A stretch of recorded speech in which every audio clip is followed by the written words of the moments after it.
tuloy po kayo.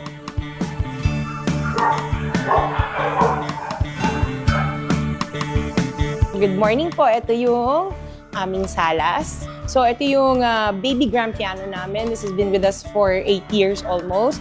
Yung mga dalawang anak ko, sila yung nag-play ng piano. Yung panganay at yung bunso, yung babae. So ito yung pinagkakalibangan nila. So dito sa salas, minsan nagtitipon-tipon kami ng mga bata para wala lang, magkwentuhan. Yun, wala kaming TV dito para focus namin is ang isa't isa para mag-bonding. Yan. Okay, so dito naman sa area na to, ito yung receiving area namin kasi may pinturin naman dito. Dito naghihintay yung mga bisita namin pag wala pa kami dito sa baba. So ito yung receiving area namin. So diretso naman tayo sa dining area namin. Ito yung aquarium namin. Ito puro saltwater fish. So konti lang siya kasi matagal na namin na parang binubuhay to, kailangan konti lang yung fish dyan. So I think yung clownfish nagtatago yata siya.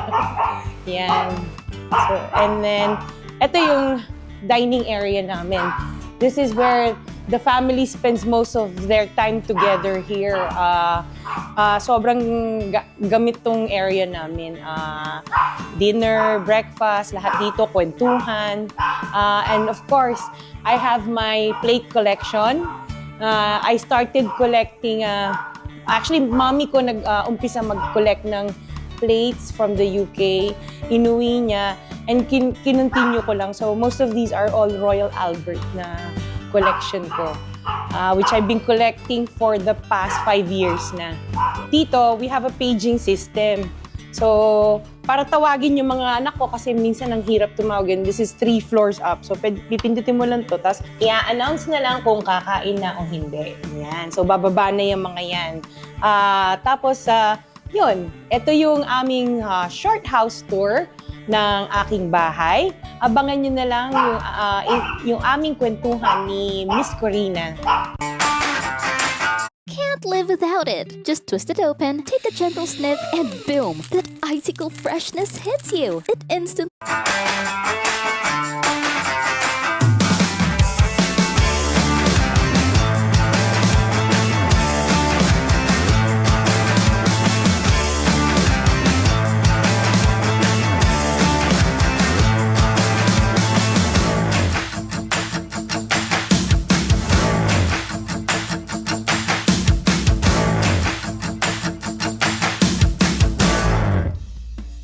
Wow, wow, wow, di ba? So paano nangyari na sa ganitong karangyang estado ng buhay niya, buhay nilang mag-asawa, ay nanggaling pala sila kapwa ng kanyang asawa sa hirap.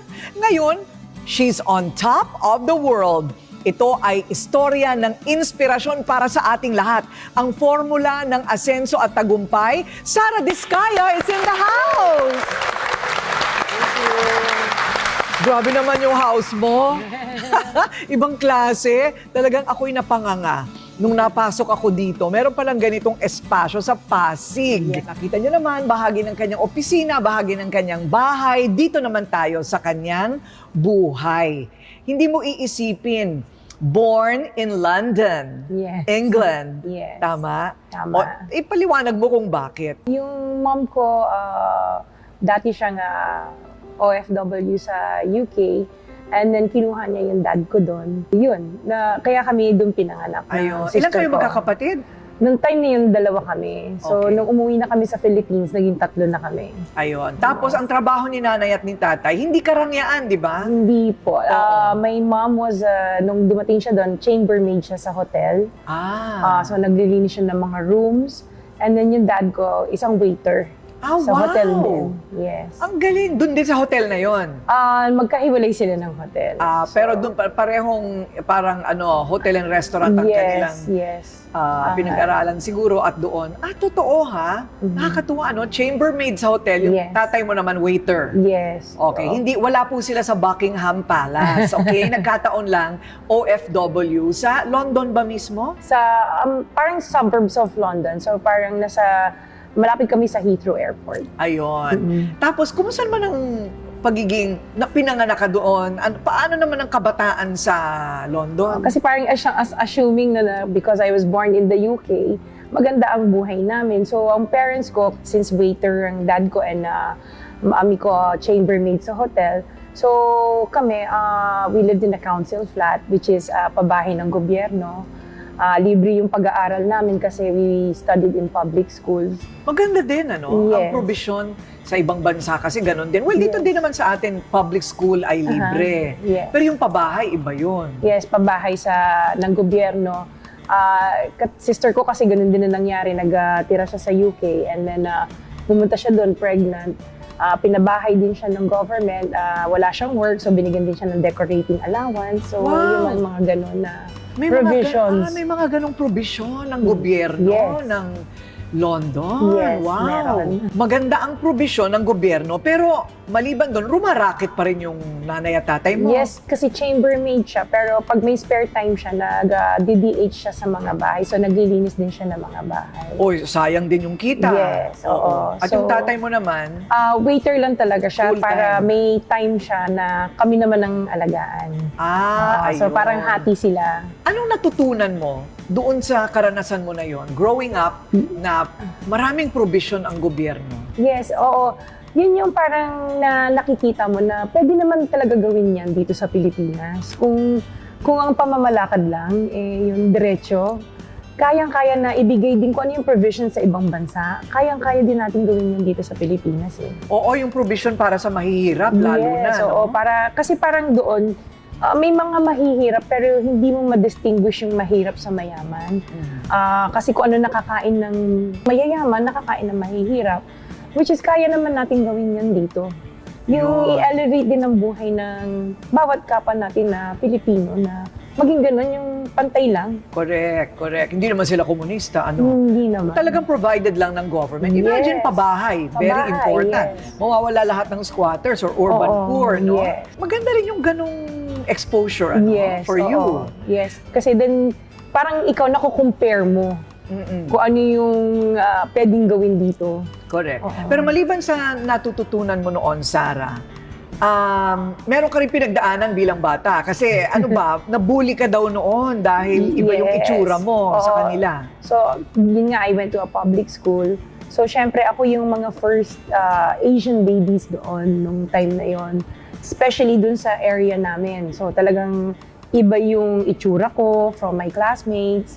Iilan lang kami na Asian. So, yung bullying, it's not like the bully na name calling lang or ano. Talagang it came to a point na naging physical yung mga classmates ko. So, What? under the table Totoo? na sisipain ako ng classmate ko. So, I would go home with bruises sa legs ko or kaya dito napapunch ako. So, doon ako, nung nag-start ako ng bata ko, talagang very low yung confidence ko. Tapos iyakin ako. Klook. Travel, hotels, leisure.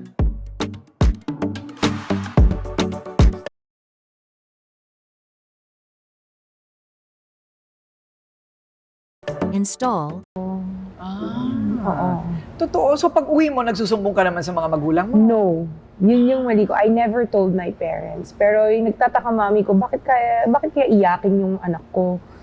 Mom ko has a very strong personality. So nung every time na magkakaroon ng PTC, tinatanong niya sa teachers ko. And then apparently parang na ano niya na yung isang teacher ko, parang may ano din sa color ko or ano. Tapos pinagalitan niya yung teacher ko. So from there, parang naging medyo mag-aangang end ng school year ko kasi pati mom ko, talaga I saw how my mom defended me. Talaga? O ano naman ang natutunan mo doon? Sa pagtayo ng bandila. Bandila ng anak ko dito sa public school na ito. Yes, parang natutunan ko na regardless of your race or kung ano yung features mo, maging strong ka, you have to stand up for yourself. to Oo. survive. Importante talaga, pinaglalaban. Biro mo yung nanay mo, nagdi-DH, tapos naglilinis sa hotel. Yes. Pero pagdating sa karapatan niya, pinaglaban niya, Yes, oo. Very strong ang personality ng mom ko, which is siguro ngayon, medyo nakuha ko rin siya. Nakuha mo rin. Yes. Maganda naman yun. Yes. Ang daming natututunan kahit bata, Opo. At saka, I think pagka nabubuli ka ng gano'n, tapos hindi ka nagsasabi sa magulang mo, parang napapaisip ka, nagiging ma-analyze kang bata, right? So yun ba ang dahilan, nabubuli ka, kaya naisip nila na iuwi ka muna sa lola mo noong 6 years old ka? Hindi naman. Parang nahihirapan ng parents ko na magtrabaho, na nandun kaming dalawang magkapatid. So parang inuwi muna kami ng mami at daddy ko sa Pilipinas para alagaan kami ng lola ko. Parang experiment. Mahirap talaga ha, kasi Yeah. dalawa din ang anak Opo, ko. oo. Meron namang yaya, kung minsan gusto kong tumalo ng bintana. Opo. Mahirap. Opo. So, ano naman ang experience mo? First time mong umuwi ng Pilipinas, 6 years old ka. Anong nangyari? Nung umuwi ako, so grade 1 ako, in-enroll ako sa school dito sa Pasig. Na iba-iba yung teaching dito kasi doon parang play teaching. Dito seryoso palang pag-aaral dito. Sobrang bookish ang pag-aaral dito. Oo. So medyo nanibago ako noong time na yon. Tapos habang nag-aaral ako, yung lola ko kasi, yung kapatid ng lola ko, isang fan ni Miss Nora Honor. Ay, anong kinalaman ni Nora Honor sa lahat ng kwentong ito? Oo, fan siya ni Miss Nora Honor. Sinasali ako. So, naging Little Miss Noranian ako ng lugar na to, ng Bangbang, noong time na yon. Little Miss Noranian. Yes, Okay. ng Bangbang. So, if may mga, si Nora sa labas, may mga gig sa labas, kasama kami, ng mga ibang bata pa, sumasayaw kami. Sayo-sayo, lahat kayo minunal. Ay, wala na. Yung nunal ni Sarah, iuurong lang natin ng konti, paakyat, papunta doon sa tabi ng kanyang ilong. Kasi ngayon parang alanganing Lorna Tolentino. At saka, nasa pagitan ni Lorna Tolentino at ni Nora Honor ang kanyang nunal. Okay. Pero hindi naman requirement. Hindi naman. Oo. Hindi naman requirement na may Opo. nunal bago maging Little Norania. Hindi naman po. Okay. So ano naman ang naisip mo noong mga panahon na yon? Akala ko laro-laro lang po kasi hindi naman parang 6 years old. So magpa-practice kami ng sayaw. Tapos parang talaga akala ko laro lang talaga siya. So nung lumabas ako sa TV, nakita ko ng isang tita ko sa Superstar Show. Di ba yun yung show ni Nora and Kuya Germs ay ng time na yon. Nakita ko ng isang tita ko, sinumbong ako sa mami ko. Tapos wala pang 1 week, binalik na ako. Pinauwi. Yes. Opo. Kasalanan ni Nora. Kaya ka pinabalik ng London. Okay. Nasira yung aking showbiz career. Nasira yung showbiz career mo, Day. Pwede sana magtuloy-tuloy. Yes. Okay na rin. Baka wala ka nito kung natuloy Opo. ka sa showbiz. Totoo. Hindi ba? So, bumalik ka ng London. So, tumuloy-tuloy hanggang Mag-15 ka. ayan. So, paano ka naman napunta sa sports? Ang balita ko, sportswoman ka. Yes, nung elementary ako, I was involved sa softball team ng school. So, vice captain ako ng softball team. I competed with other schools. And I also joined yung netball team. It's parang basketball din siya. Pero pag hawak mo yung bola, bawal ka nang gumalaw. So, it's a British sport. No? So, yun yung naging sport ko and I was part nung track and field namin. Wow! Nung high school and I was the second fastest girl in school. Totoo nga. Oo. Siguro meron ka rin gustong patunayan. Yes. Oo. And doon ko parang na-feel na, ay, you're welcome ka pala sa community namin pag sports. Oo. So, talagang ginawa ko yung best ko sa Okay. sport. O dyan naman, sa sports. part naman na yan, ano naman ang natutunan mo sa part na yan? Kasi biro mo dati, inaapi ka. Oo. Biglang naging captain ball ka. Yes. O, so ano naman ang learning mo doon?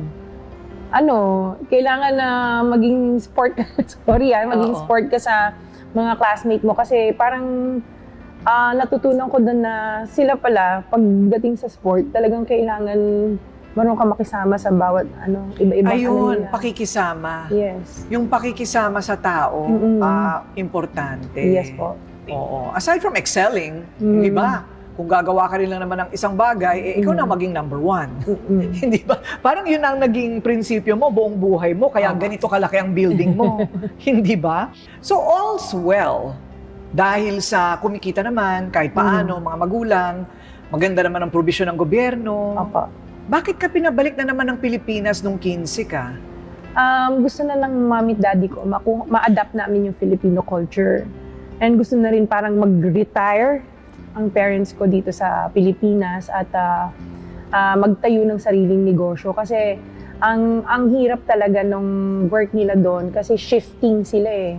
So, ang nangyari, umuwi na lang kami kasi nakapag-ipon naman sila ng sapat na pera para mag-umpisa ng maliit na negosyo dito.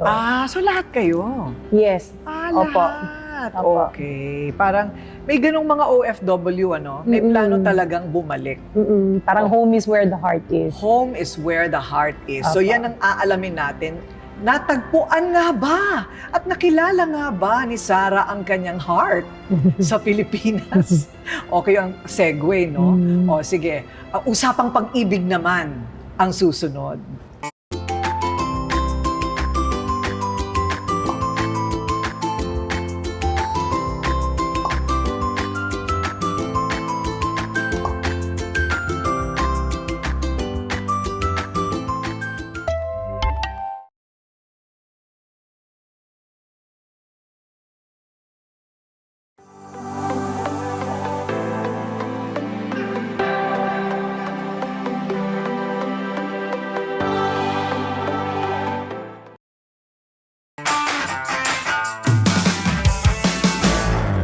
Bibigyan ka ng ayuda ng tupad.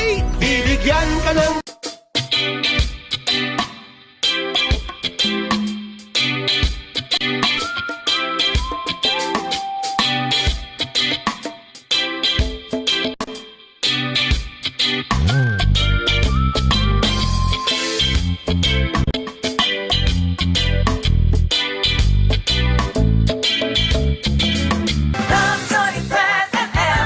Bawat barangay na Si Curly nang maaga sa buhay mo, like bumalik ka at 15 sa Yes. Pilipinas. Opo. Kailan mo siya nakilala? Nung nasa college kami, transfer ako from La Consolacion College, Manila. Nag-aral ako dito sa, malapit na lang sa Pasig, para hindi mahirap yung biyahe kasi wala naman FX noon, jeep lang eh. Oo. So, nag-aral po ako sa school, classmate ko siya. Classmate. Yes, Okay. opo. So, pero bago yon, yung pagbabalik nyo naman, hindi ka nahirapan?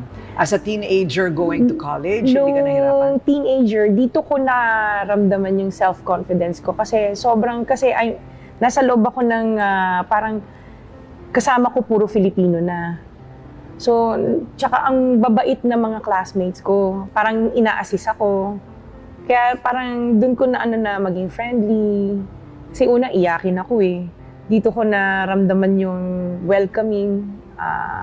Nagkaroon ako ng self-confidence. Pero marunong sa ka sarili naman ko. managalog. No, yun yung nahirapan kami nung umpisa. Although nakausap kami ng mami at daddy ko ng Tagalog, naiintindihan namin. Yung magsalita, doon kami hirap. So, kumusta naman ang English accent natin? Ngayon, Oo. I still have the British accent. Sampulan mo naman kami. Ano? Sampulan naman kami para marinig namin. Actually, I still talk to my sister with using our British accent. So we converse in English. I even converse with my kids in my accent, and they understand both the British accent as well as the American English accent. Ay, palakpakan! Sabi ng teacher, very good. Yes, very good. Hindi ba? Yes. Ito daw ang kanyang naging style sa kanyang sa kanyang klase. Pag hindi na niya alam ang isasagot niya, magi-English accent na lang siya. Very good siya. Tama Yes, ba? tama. Oo, Pag diba? nagre-report ako at hindi ko masyado naintindihan yung i-report ko, i-British accent ko, tapos sasabihin ng professor ko, "Oy, very good." Di nakapulusot ako. Pasado. Yes. Ayun. Opo. So, okay naman. Parang okay yung naging pagbabalik nyo sa Pilipinas. At Opo. nakilala na nga si Curly. Ano totoong pangalan ni Curly? Pacifico Discaya, the second. Pacifico. Okay. Ano bang kulot sa kanya? Yung buhok ba niya kulot? Actually, he has a twin brother na nag-pass away noong 2006. inside the subdivision, parang nabaril siya kasi parang may political sa loob ng subdivision noong time na yon. Wow. So, yun, si Butch, pareho kasi silang Pacifico Discaya. Yung brother niya, yung namatay, yung kambal niya is the first, siya yung the second. Tatay niya yung kambal. senior. Yes, identical twins. Wow. Hindi mo na nakilala yon? Nakilala ko yun. Nakilala mo Nakilala pa. pa yun. Nakilala pa hanggang sa second son ko. Wow. What a tragedy. Opo. Bakit ang aga? Ano yung nagtanan ba kayo? Hindi naman po. Parang, parang bago ako, kasi nung pagka-graduate ko, sabi ng mami ko, kailangan matuto ka kung paano mabuhay mag-isa. Kailangan nyo malaman kung ano yung wala, paano magbayad ng mga bills nyo. Pinauwi ako ng UK uli. Nandun yung sister ko na after graduating college. So, nagtrabaho ako doon, pero pabalik-balik ako kasi ang hirap ng buhay talaga doon. Nag-triple job ako. Wala lang, hindi naman ako nagpapadala sa Pilipinas. Pero yun nga, para mabuhay kami ng sister ko, kaming dalawa, nag-work kami. Nung umuwi na ako dito, parang nagstay ako nung 2002. Nag-work ako sa recruitment firm dito for 2 years. And then, I got pregnant dun sa panganay namin. And nung time na yon, parang hindi pa ready yung asawa ko na magkaroon ng family. Paano yun? Ang naisip ko, balik ako ng London para buhayin yung anak ko doon. Parang naka-mindset ako na magiging single mother ako doon. Okay. At pumunta ka nga ng London. Ng London, oo. Kasi free yung panganganak. So may benefits pa yung anak ko. So umuwi ako ng UK para manganak sa panganay namin. Paano yun yung magulang mo nandito? Nandito, hindi nila alam na buntis ako nung umalis ako. So, Dami mong secret, ah. Yes. Oh. Nung 7 months pregnant ako, hindi na maitago. Nagsabi na ako sa tita ko na buntis ako, tsaka tumawag ako sa magulang ko na buntis ako. Need mo ba ng backup in case of emergencies? Sagot ka ni One Hand. Hindi gaya ng ibang loan app. Kay One Hand, mataas na ang credit limit, mababa pa ang daily interest rate, pwede kang humiram up to 50,000 pesos. At 0.025% lang ang daily interest, payable in 9 months. One valid. Okay. Tapos, araw-araw tumatawag pa rin ako sa asawa ko. Tapos, nung nanganak ako, hindi na ako tumawag sa kanya kasi parang feeling ko, may baby na ako, kompleto na ako, may mommy na ako. Hindi na ako tumawag sa kanya. So, nanganak ka na doon, mag-isa ka. Opo. Nakakatakot. Opo. At mas nakakatakot pa ang nangyari sa baby mo. Opo. Sige, ikwento mo. So, nung nanganak ako kay Gerard, nung time na yon, nung nilabas siya, I gave birth normally, na nakaano siya na meconium. So, hindi siya humihinga. So, tinatanong ko yung mga doctors, okay ba yung anak ko, okay ba yung anak ko? And tapos naka-stare lang sila sa akin blankly. Tapos naiiyak na ako kasi walang sound from the baby. Kasi di ba usually nakikita mo paglabas ng baby, iiyak na. Tapos tinakbo nung sa pedya. Tapos may konting, gumanon lang siya. Tapos sabi ko, ay salamat, huminga na siya. Wow.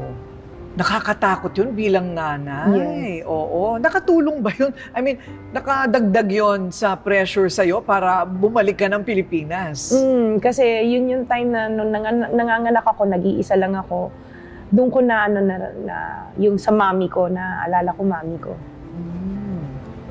Bakit ka naiiyak when talking about that?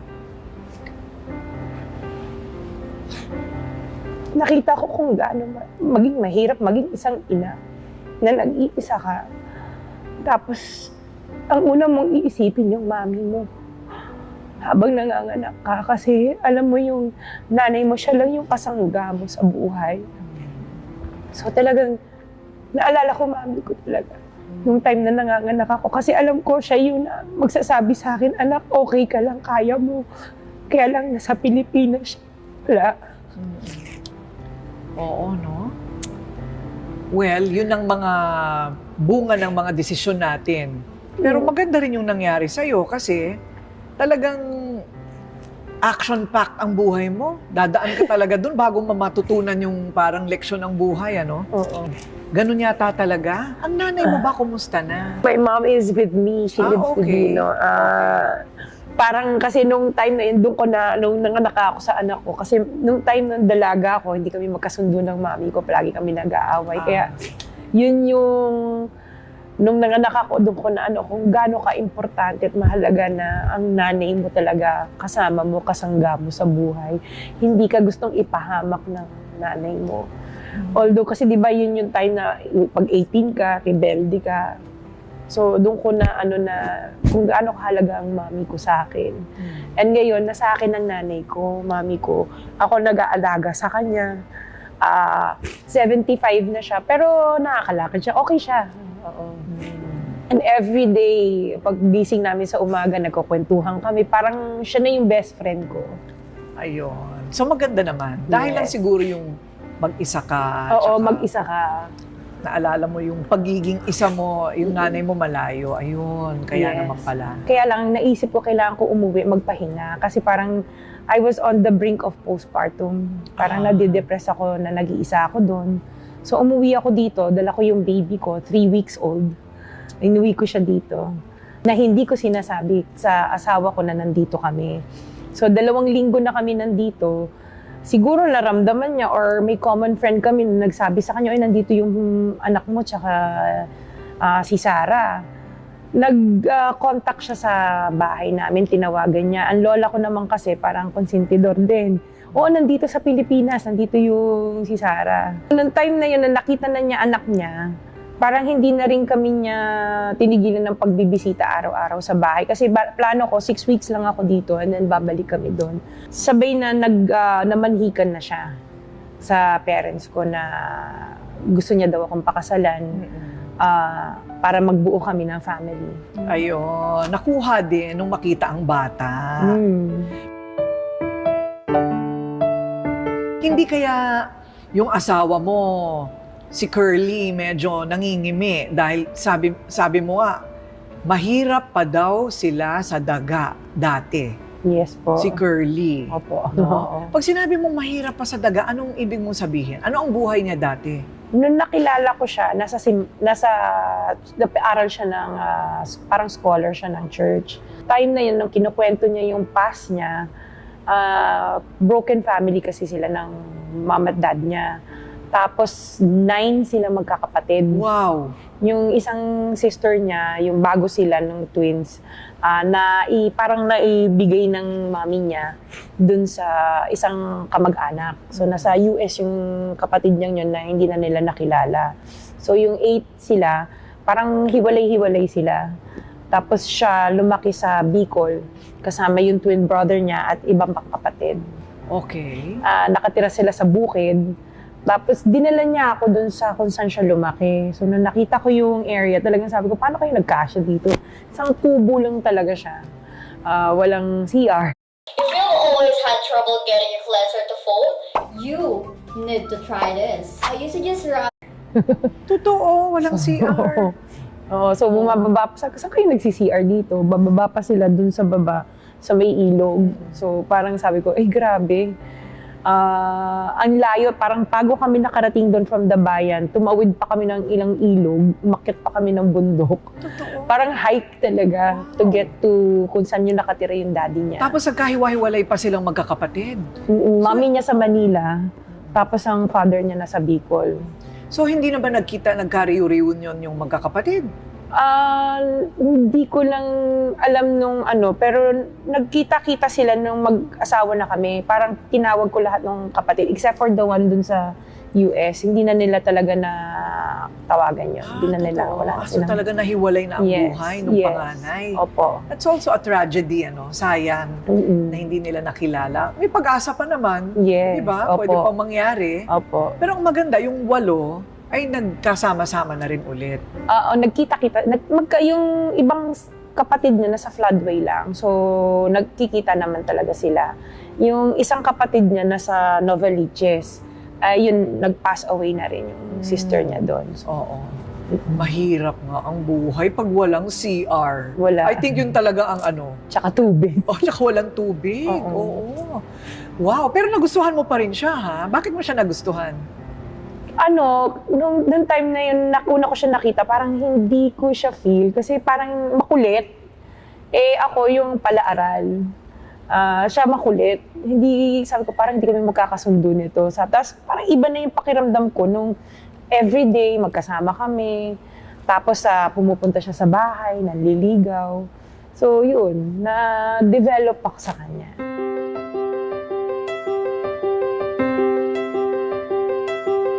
At ngayon ay 4 na ang Yes. mga anak. Anong Opo. mga edad? So yung eldest ko si Gerard, 22. Yung sumunod si Matthew, 20. Yung isa si TJ, 17 lang niya. And then yung youngest ko, si Isabel, 14. 3 boys, 1 girl. Opo. Ay, di masaya naman. O, kompleto na ang pamilya. Pero Opo. ito lang, medyo kakaiba ang sitwasyon din ng iyong mga anak. Mhm. Normal naman sila. Opo. I mean, normal. They go to a normal school. Opo, regular school. Regular school. Pero may mga sintomas na nakita si Sarah at si Curly. At nalaman na lahat ng 4 mong anak ay may ADHD. Attention Deficit Hyperactivity Disorder. Opo. Sabihin, anong ibig sabihin nun? Hyper sila. Hyper. Oo, malikot. They cannot, yung attention span nila, sobrang short. So, nung kay Gerard, siya yung una napansin ko na ang likot, hindi siya mapigil sa isang upuan. Kailangan niya umikot. So, pina-check namin sa developmental pedya. Kahit nanonood ng TV? Oo, okay, malikot siya. Talagang ikot na siya ng ikot. Oo. So, pina-check namin siya sa developmental pedya. Doon namin nalaman na may ADHD siya. Nung time na yon, kailangan mag-therapy siya, yung occupational therapy and speech therapy. Hindi na siya nag-speech, sorry. Occupational therapy lang siya. To teach him to calm down. Kasi ang way of calming him down nung time na yun, yung sa tingin ko nung time na yun, nung hindi ko pa siya pinapacheck, yung gadgets. Yung pala mas lalo siya na-aggravate kasi nanggigigil siya, kailangan niya talagang kumilos. Nung may mga ways na para kalma siya. And hindi ko din sila tinreat as if special sila kasi normal kids lang naman sila na if tinreat mo silang special, they will come to a point na hindi na nila malaman kung ano yung tama at mali. Kasi tinitreat mo silang special. Parang you're making excuses sa lalo ba, may ginawang masama, ay hindi, hayaan mo lang siya kasi special siya. Ako hindi. I tell them off or papagalitan ko or pagsasabihan ko. Na parang normal na bata. Normal na bata, oo. Kasi pag hindi mo ginanon, hindi na nila alam kung ano yung tama at mali. Oo. Okay. So, yun yung way of disciplining them noong time na yun. Yung sumunod, binabantayan ko na baka may same symptoms din. Which is, yung kay Gerald kasi is, may yung sensory problem. Yung kanya play. Pero yung pala nakakasakit na siya ng bata. Natulak niya. Oo. So, umabot din sa point na, syempre yung time na yun, ang ADHD, bago lang sa hindi katulad ngayon, accepted na siya. May umabot sa time na I put him in a regular school na pinipetition siya ng magulang para tanggalin sa... Totoo. Oo. Oh. So, nagwagi ba yon? Hindi naman. Ako na nag-decide to move him to a different school na kayang i-handle yung kids na may hyperactivity. But normal school, just Regular the same. school din, within Pasig. Tsaka kasi noong time yun, hindi ko naman ma-afford na padala sa magagandang school na kayang Specialized. i-manage, yes.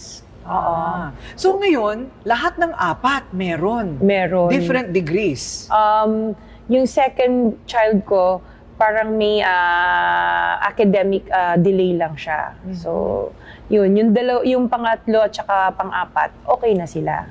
Discharge na sila. Pero may interventions pa rin kami for English tsaka academic intervention for English and math. So pwede palang kung Stop queuing to collect your physical tickets at the train station.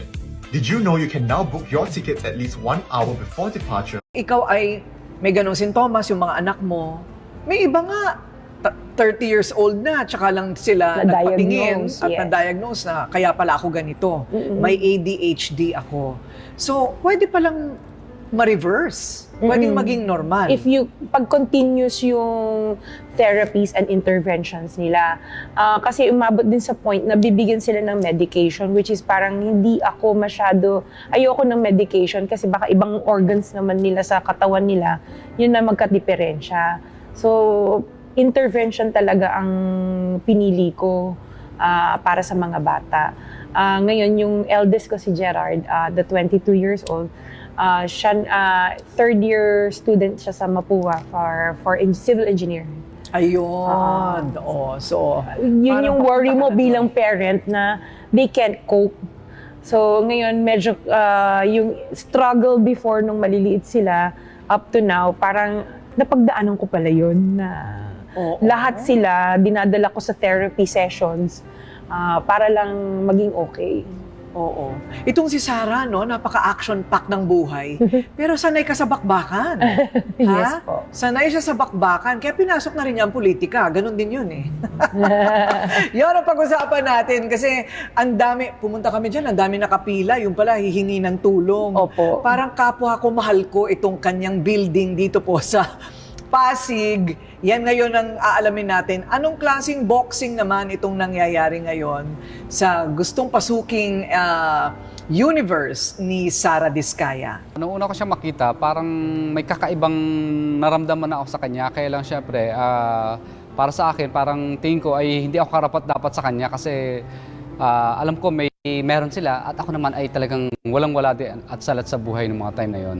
At tingin ko, yung aming karanasan sa pag-construction ng iba't ibang klase ng mga hospital, iba't ibang klase ng school, iba't ibang klase ng mga housing, tulay, flood control, at ganoon din yung karanasan namin na kami ay dating naging wala. Kung ano ang tagumpay na aming tinatamasa ngayon at ano ang kaalaman at skills na binigay niya sa amin, plus yung aming damdamin na kung ano ang nararamdaman ng isang taong wala, mas madali naming maunawaan sila at matupad kung ano man ang kailangan nila. This portion is brought to you by Jim 7-in-1 Coffee Mix. Mahirap, pero paano napunta sa ganitong tugatog ng tagumpay sa buhay sa iba't ibang larangan at ngayon, dahil sanay sa bakbakan na rin tayo sa negosyo at politika. Diba? Pero bago yung politika, negosyo muna. Right? Kasi, syempre, 4 ang anak. Mahirap din, kailangan matutong maghanap buhay. Paano ka ano nga ba yung pinasok mo? It's construction, right? Construction. Paano ka napunta sa construction? Nung umuwi kami sa Pilipinas nung dalaga ako, nag-supply ang dad ko, nag-umpisa sa supplies. And nung nakaipon na siya, nag-umpisa kami ng construction business, ang daddy ko. So nung nag-asawa na ako, yung asawa ko naging foreman ng daddy ko. Ah, totoo? Oo. Yun ba yung tinapos din nyo pareho sa kolehiyo? Hindi, pareho kaming computer management ang tinapos namin. Okay, pero ang construction na pag-aaralan. Na pag-aaralan. So, naging foreman yung husband ko sa negosyo ng daddy ko. Umabot sa point na sinabi niya, Daddy, baka pwede kaming makahingi ng maliit lang na project. So, nabigyan na naman ng daddy ko kami ng maliit na project sa yung gate ng barracks or cementerio ng City Hall. So, ginawa namin yun. Noong time na yun, maliit lang na halaga yun. Pero sa amin, parang feeling namin, ang laking achievement. Nahihirapan kami kasi first time kami sasabak sa construction business, business management kami. So, wala kaming background. Correct. Yung pala, napag-aaralan din siya. Kahit hindi ka inhinyero. Oo, opo. Ano yung struggle nyo nung una? Ano yung pinakamahirap na bahagi nung pagsisimula ninyo? Yung, syempre, yung time na hindi kami makakuha ng mga projects, yun yung struggle. Kasi pag nakakuha ka, syempre, alam mo, may income ka. Pero pag wala kang project, parang weather. Unlike kung nagwo-work ka sa isang trabaho, alam mo, every 15-30 may Yes, sahod ka. totoo. So dito, hindi ka sure kung kailan ka makakasingil, kung kikita ba yung project na ginawa mo. Tapos may 4 ka pang anak. So talagang struggle sa amin mag-asawa. Así es como se ve la hipersexualidad, no reconocida en los hombres.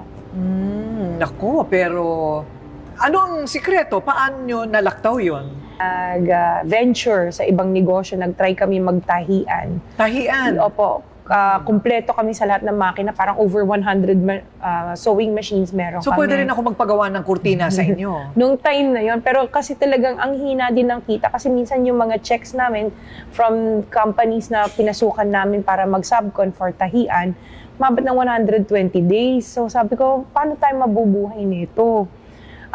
Hindi, pinabenta ko lahat ng makina at nag-focus na lang kami talaga sa construction.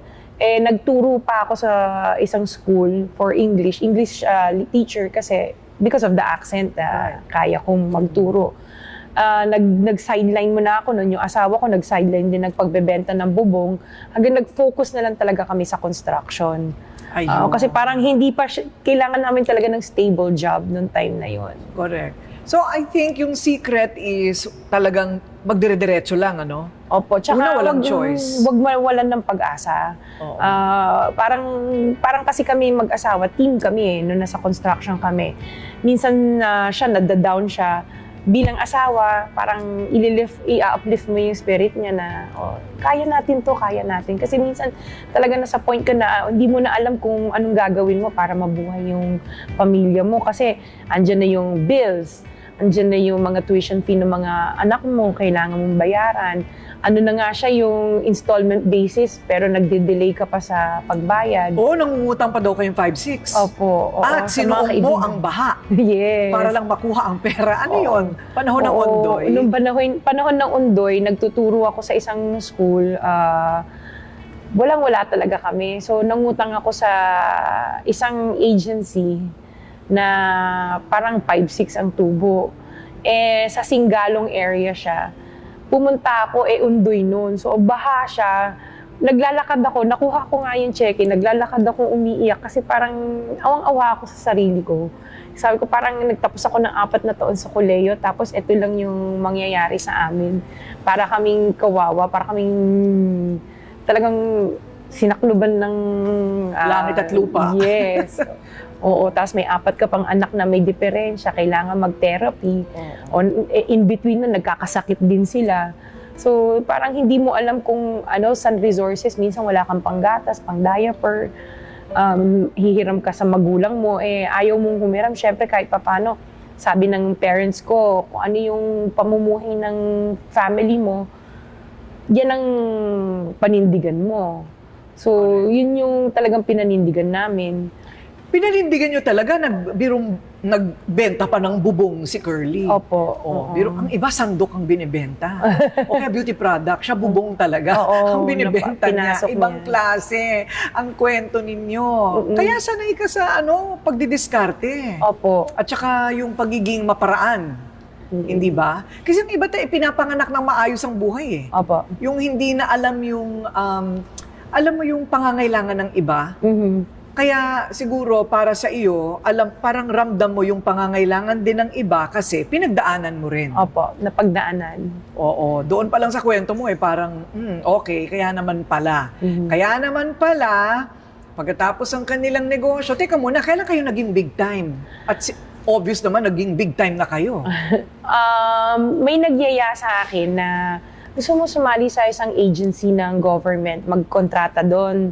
Sabi ko, sige, basta mabilis sumingil. Kasi doon sa agency na inaanuhan namin, ang hirap maningil, 6 months to 1 year. So, ang hirap mag-return ng investment mo. So, nag-try kami, binigyan kami ng listing. Sabi sa amin, sabi ko, ito, gusto kong project na to, ito. So, pinuntahan namin yung agency na yon para sabihin na gusto namin yung project. Nagbigay ako ng pera, parang final savings namin. Only to find out, tapos na yung project, naniningil na yung contractor. So, naloko pala kami, na-scam kami. Ayun. So, nung time na yon, sabi ko, hirap na nga kami sa buhay. Tapos may manluloko pa sa'yo. Nagkaroon ako ng parang mild heart attack because of that. Na-stress ako. Wow. Pero nalagpasan pa rin. Nalagpasan pa rin na. So, dyan na kayo umasenso sa government contracts? Yes, nag-start na Nagbabayad kami. naman ang gobyerno? Nagbabayad. Maganda yung, parang doon namin naramdaman na nag-iba yung buhay namin. Kasi hindi na ako kailangan kumatok sa pinto ng nanay ko, daddy ko na baka pwedeng makahingi ng konti para sa pang-diaper at gatas. Napapasyal na namin yung mga anak namin sa labas. Nakakapag out of town kami. Doon namin naramdaman, ay maganda pala nagiging takbo ng buhay namin. At ngayon, 200 na ang empleyado. Opo. Ang dami rin, ha? More than, actually yung 200 is within the building, pero may mga employees pa kami on-site. Oo, kasi on-site. Contractual yung mga yun, hindi ba? Opo. Kasanay talaga kayo sanay kayo sa hirap. Alam nyo ang damdamin ng mahirap. Opo. Alam nyo ang pagdidiskarte sa buhay. Opo. Alam nyo ang pakikipagbakbakan sa buhay. Kaya ngayon bakbakan naman tayo sa politika. Pero teka muna, bago yan, mamaya pag-uusapan natin yung mga taong natulungan nila. Nauna yung mga tulong-tulong, di ba, sa mga tao. Yun ba ang dahilan kung bakit, sige, gawin na natin profesyon itong pagtulong sa tao, kaya politika ang pinasok mo ngayon? Tumutulong naman kami talaga. Noong pa man, tumutulong naman kami sa mga tao. Kasi parang yun isa sa mga advocacy namin. Sabi ko, pag tayo umasenso, let's return sa community. So tumutulong naman talaga kami. Kaya lang yung reach namin, hindi ganun ka-wide. So kami dumadaan pa sa mga barangay para mag-distribute ng wheelchairs, mga medical equipment, nagbibigay kami.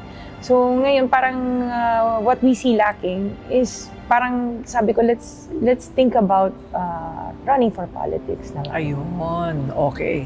So, kumusta naman ang pagsabak mo sa politika? Hindi ka naman nagsisisi?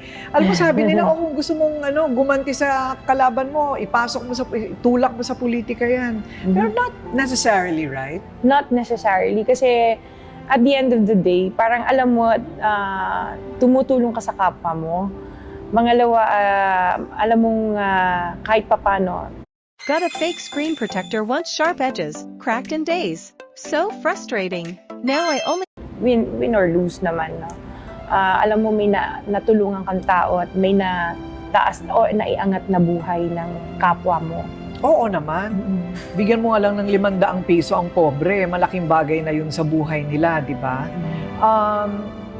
Ano para sa'yo ang pinaka-challenging na bahagi ng pagtakbo bilang mayor ng Pasig? Ang challenging, syempre, it's totally different from being a private citizen na tumutulong. Ngayon na mas maraming taong pumupunta sa office para humingi ng tulong kasi kilala ka na. Normal lang naman parang wala naman ako nakikitang mahirap na nangyayari ngayon sa pagtakbo ko or yung paggawa ko kasi people person ako kahit dito naman sa office noon pa man, ako yung nalalapitan. So normal lang sa akin na parang everyday ko lang ginagawa. Punta sa isang lugar, namimigay sa mga tao, So matagal mo lang ginagawa yun? Yes po. I see, okay. So, ano naman ang balak mo para sa Pasig? Yung, syempre, may tutulak sa'yo para may magawa kang pagbabago sa mga polisiya o kaya meron kang gustong isulong na advokasya o tulong. Ano yon for Pasig? For Pasig, katulad ng kinukwento ko, itong company namin, kaya kami naging successful, hindi dahil marami kaming pera or naging ganito yung pamumuhay namin. It's how kami nakataangat ng buhay or antas ng buhay ng mga empleyado namin dito na dumating dito sa office namin na walang-wala. Tapos ngayon nakapagpatayo na sila ng bahay ng magulang nila, nakakapag-abroad sila. Ang nakikita ko sa Pasig is gusto ko iangat ang antas ng buhay ng bawat isang Pasigenyo na yung hindi parang walang nangyari, no? Yung bigyan ng magandang serbisyo lalo na sa mga ospital kasi yun yung lacking ngayon, hospital services, walang gamot sa mga health centers namin. So talagang advocacy ko for Pasig is to improve yung lifestyle ng bawat Pasigenyo, healthcare, and yung smart city na sinasabi namin na maging maganda yung pamumuhay nila, mabigyan sila ng pabahay kasi yan yung wala dito ngayon, walang pabahay ang mga Pasigueño ngayon. Ay, ang ganda. Kasi yun ang naranasan mo sa abroad. Yes po. Yun ang maganda sa karanasan mo sa abroad, no? Yung pabahay. Opo. Parang importante yun. Marami bang nangangailangan ng bahay dito sa Pasig? Yes po, lalo na sa mga areas ng katulad ng floodway, yung East Bank and West Bank. Naranasan namin o nakita namin sa sarili namin mata na lalo na pag nagkaroon ng bagyo, yung nakalipas na bagyong Karina tsaka Christine, sila yung unang nababaha eh. So ang maganda na bigyan mo sila ng bahay na hindi sila nag-aalala kung yung safety ba nila, kailangan nila palaging lumikas sa mga centers or kung saan man sila pwedeng lumikas. So nasa construction kayo, Sarah, di ba? Opo. Ito nga isagot mo sa akin kasi ang dami ko nang ginagawang mga istorya, nababasa ko sa balita, na binaha itong lugar na ito at next year ganun ulit ang kwento, binaha ulit at mas grabe pa ang baha at ngayon baha ulit. Ano ba ang kailangan gawin para hindi nabahain? With Pasig, no, parang nakita namin kasi it's not enough na i-declog yung mga drainage systems. Ang Pasig kasi ang population nag-i-increase, hindi naman siya nagde-decrease. Kailangan i-upgrade natin din yung mga drainage systems natin dito sa Pasig, laliman siya, para medyo mabawasan man lamang yung floods dito. Laliman ang drainage. Opo. Malaking trabaho ba yun? Medyo malaking trabaho yun. Ayun. At kailangan pondohan, ano? Opo. Kailangan pondohan. Pero gagawin mo yun. Yan. Kasi yun nga yung sinasabi ko, yung expertise namin as contractors, yan yung gusto namin i-share dito sa Pasig. Ayun. Oo, bilang contractor, biro mo yung... Kasi everyday we do it naman eh. Oo, everyday. Tama. At dahil napag-usapan na natin yan, ang kanyang kandidatura bilang mayor at yung lahat ng kanyang dinaanan sa buhay, dito na tayo sa Karangyaan. Napagod ako sa kwentong buhay mo, ha? Parang pinagdaanan ko din lahat ng hirap. O dito naman tayo sa mga magagandang bagay na titingnan natin kung paano mula sa sobrang kahirapan, nandito naman tayo sa ituktok ng mundo para kay Sara Diskaya. Masaya ako dito. Yun ang pinaka-importante eh. Pag masaya ka at kontento ka. Mabait po yung mag-asawang yan. Hindi ka nila pababayaan. Nung pandemic, marami ang wala na trabaho. Maraming kinapos. Pero sila, dahil pamilya ang turing sa amin, alam nila yung pangangailangan namin. Hindi mo kailangang humingi. Bibigay nila. Mula sa Net25 News, ako po Lunes hanggang Let's Net Together. Remember when this essential kitchen light was 300 pesos and you didn't grab it? Good news! This amazing wireless cabinet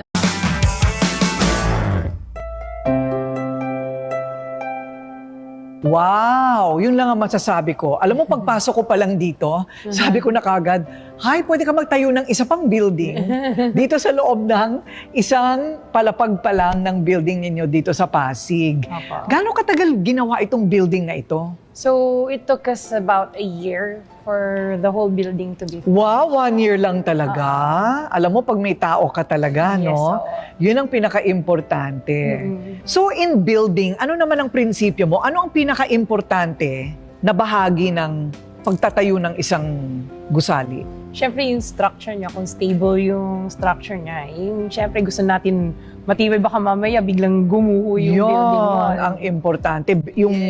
Yung foundation. Yun ang importante. Parang pwede rin gamitin yan sa buhay, no? Na ano ang pinaka-importanteng bahagi ng pagtatag ng kahit na anong bagay?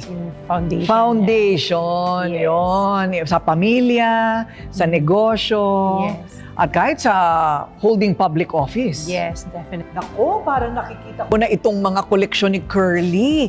Mahirap nakawin kasi ang lalaki. Hindi mo hindi mo mabubuhat. Opo. Mahilig siya sa malalaking mga bagay, no?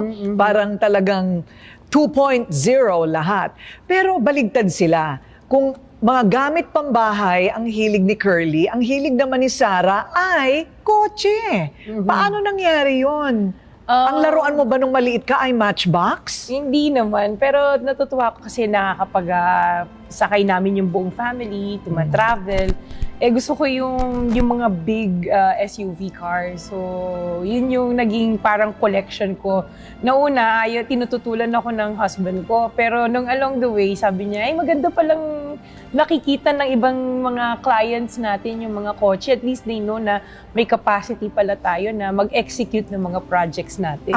So parang ano na rin, branding. Yes. Parang part of promotion. branding. Parang promotion na rin. Masabi ko nga yan sa asawa ko.